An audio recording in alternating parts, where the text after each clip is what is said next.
Bonjour à vous tous et toutes. Donc la première leçon de piano que j'inaugure cette année 2023-2024 a pour moi une grande importance.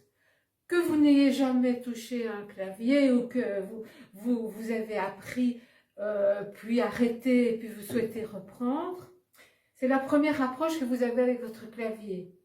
Car bien souvent, on donne cours pendant quelques mois aux débutants sur une toute petite portion du piano. Et puis, petit à petit, on descend en clé de fa, on monte un peu plus haut parce que la lecture devient de plus en plus problématique. Et donc, avant qu'on puisse jouer un morceau sonore, entre guillemets, sur toute l'étendue du clavier, il faut parfois attendre 2 ans. Et alors, on a souvent le nez, pour ceux qui ont fait du solfège, sur la partition, et donc on travaille intellectuellement et pas assez sportivement. Alors, c'est quoi le sport au piano? Eh bien, ce sont tous les déplacements, ce sont les sauts, c'est la recherche du doigté qui va nous permettre une plus grande vitesse. C'est une technique, c'est avant tout la rapidité du regard pour trouver les notes. Parce que quand on a le nez sur la partition, bien souvent on se met sur un do, il faut faire un la, do, ré, mi, fa, sol, la, on perd plusieurs secondes. Et donc, avant de commencer à lire les chefs-d'œuvre que vous avez envie de travailler, il faut faire abstraction de tout ce que vous avez appris, ne pas mettre de partition devant vous et ne regarder que votre piano et vous respatialiser correctement. Donc, vous savez bien qu'il y a 7 notes de musique, do, ré, mi, fa, sol, la, si, sur un piano, c'est assez facile parce qu'elles se succèdent. Elles se succèdent dans les graves pour monter progressivement dans les aigus. Je vais m'arrêter. Donc ça, c'est la succession de do, ré, mi, fa, sol, la, si, do. On doit la connaître en marche avant et en marche arrière. Do, si, la, sol, fa, mi, ré, do. Bon, tout ça, c'est assez basique. Il faut savoir le dire en marche arrière aussi. Bon. Toutes ces notes, si je me mets en face de moi, sont l'une à côté de l'autre. On a toujours tendance à se remémorer de l'ensemble de ces 7 notes. Quand on vous demande une note toute seule, ré, ah oui, c'est à côté de do, ouais, do, voilà, bon, on perd du temps. Donc, il faut localiser les notes par groupe de touches noires.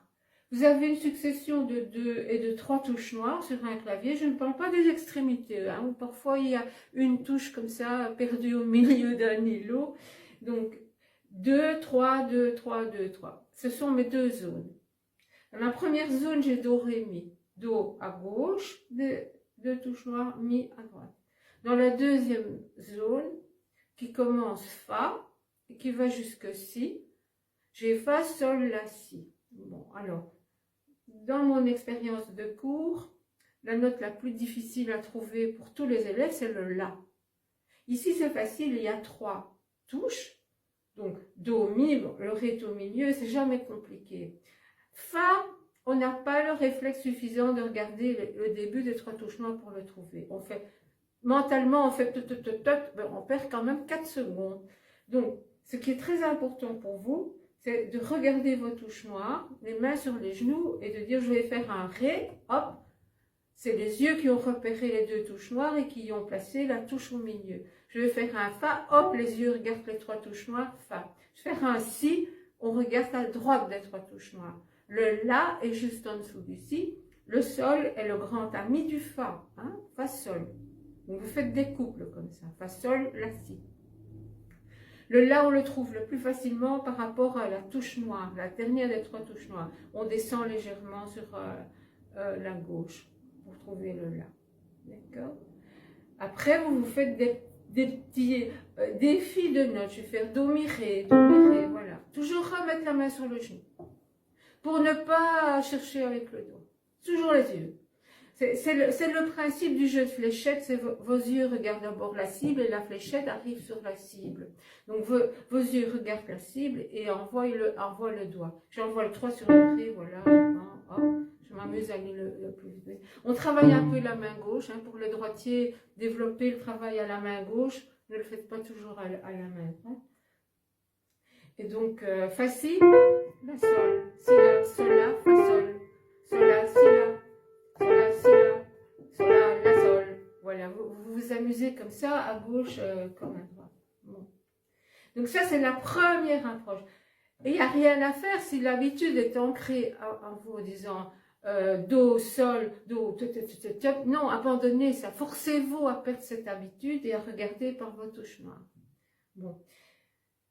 Maintenant, ces touches noires, elles ont quand même une fonction autre qu'un point de repère. Et ça aussi, on zappe un peu sur cette importance-là. C'est qu'en fait, vos touches blanches, elles sont naturelles. Ce sont les sons naturels. Et vos touches noires vont altérer ces sons d'un demi-ton montant ou descendant. Je fais une parenthèse. Voici deux verbes d'action monter et descendre qu'il ne faut pas confondre au piano.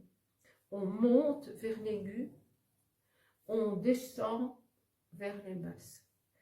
Et donc ne confondez pas. Monter c'est vers la droite et descendre c'est vers la gauche. Sur la succession de nos 7 notes, do, ré, mi, fa, sol, la, si, do, il y a 2 endroits au clavier où vous n'avez pas de touche noire. Alors, il faut connaître la raison de ça. C'est parce qu'entre un mi et un fa, et un si et un do, il y a naturellement une distance que l'oreille franchit d'un demi-ton.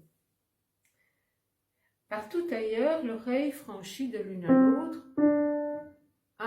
la distance d'un ton. C'est quantifié un peu comme on met des minutes dans l'heure.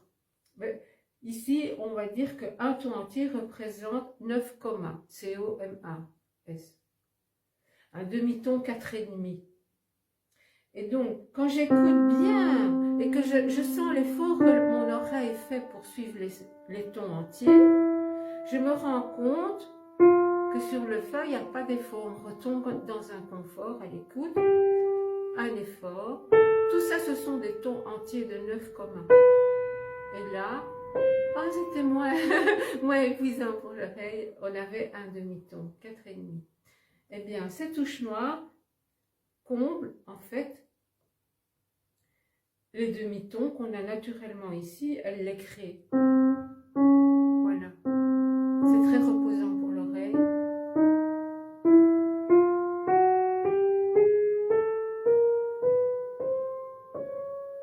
Donc, ces demi-tons, quand ils sont montants vers la droite, on les appelle dièses.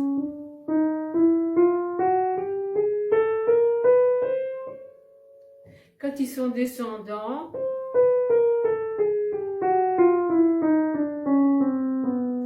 on les appelle bémol. Alors, retenez bien, dans le D de dièse, il y a à droite, donc vous montez vers la droite sur un piano, et dans le B de bémol, il y a un B, on le retient en bas. On va vers en bas du piano, on descend. Voilà.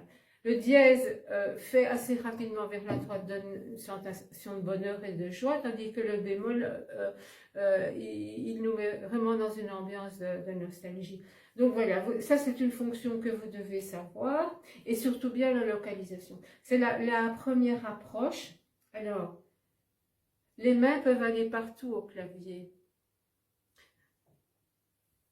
Donc, la main gauche ne doit pas se limiter à la frontière symbolique qu'on a en face de soi. Hein, et la main droite non plus. Donc, les deux mains peuvent se passer l'une au-dessus de l'autre, peuvent jouer toutes les deux ensemble. Et donc, dans ce premier volet, ce premier cours que je vous donne de l'approche, il y a un exercice intéressant à faire parce qu'en même temps, il structure votre cerveau à enregistrer plusieurs informations à la fois. Déjà, le fait qu'on ait deux mains avec deux clés de lecture différentes lorsque vous aborderez la lecture des partitions, deux tons, hein, le noir et le blanc sur votre clavier, eh bien, donc le cerveau doit gérer une multitude d'informations qu'on n'a pas à faire dans la vie courante. Et donc, cet exercice de vous faire aller avec vos deux mains partout sur le clavier,